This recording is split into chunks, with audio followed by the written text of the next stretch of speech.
and closed passports. There will be travel bans to Angola and African countries. I saw Haitians crying, and there will be a changing of the guards in Haiti. Those are two prophecies. Travel bans to Angola and African countries. I saw Haitians just crying. And there's going to be a changing of the guards in Haiti. On a dozen countries and partial restrictions on entry to the U.S. from several more. Our chief White House correspondent, Mary Bruce, has the story for us. Good morning, Mary.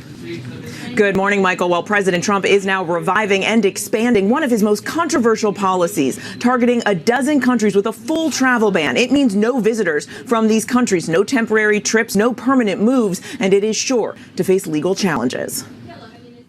Overnight, President Trump announcing a dramatic escalation in his immigration crackdown. Very simply, we cannot have open migration from any country where we cannot safely and reliably vet and screen those who seek to enter the United States. Trump saying that as of midnight on Monday, he is blocking people from 12 countries from entering the U.S., citing national security concerns. The ban mostly impacting travelers from the Middle East and Africa, including Afghanistan, Burma, also known as Myanmar, Chad, the Republic of the Congo, Equatorial Guinea, Eritrea, Haiti, Iran, Libya, Somalia, Sudan, and Yemen.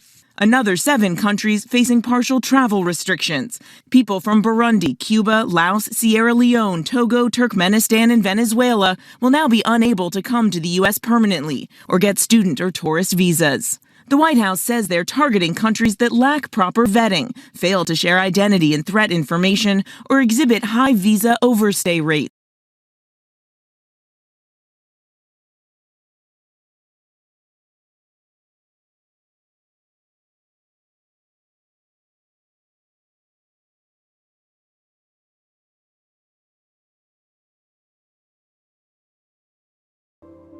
There will be travel bans to Angola and African countries. I saw Haitians crying, and there will be a changing of the guards in Haiti.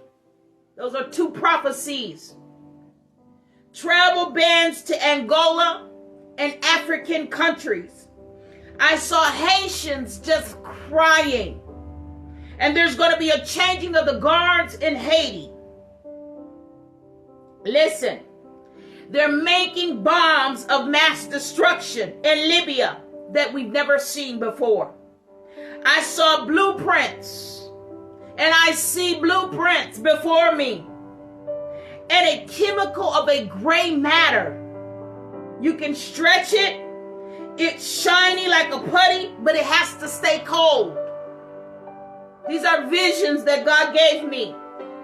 This morning, Haiti descending further into chaos. After over a week of some of the worst violence the country has seen, the Prime Minister of Haiti overnight announcing his plans for resignation, releasing this video statement urging calm for the people of Haiti, saying he and his team will resign after the transitional consul is created. The resignation coming the same day leaders of the Caribbean nations held an emergency meeting over the crisis in Jamaica. U.S. Secretary of State Antony Blinken flew down to meet with the leaders, saying earlier Monday that Haitians cannot wait any longer for a path to security, stability, and democracy.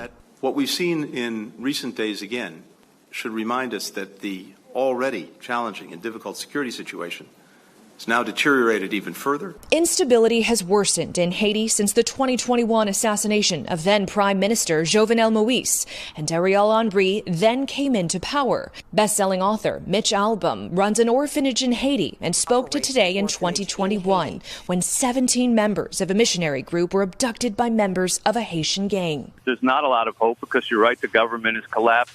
The police, you can't trust. One of the most notorious gang leaders is a former police officer. But last week, gangs that usually fight each other banded together, attacking the presidential palace, the airports, even the prisons, releasing thousands of prisoners. Over the weekend, President Biden approved a military operation to airlift some non-essential personnel from the American embassy in Haiti. And we know, according to what consulars were saying last night, a traditional consul will select and appoint an interim prime minister. But the United Nations has said just in the last week alone, 15,000 Haitians have been displaced. So, Hoda, humanitarian aid workers are saying time is of the essence. Terrifying situation.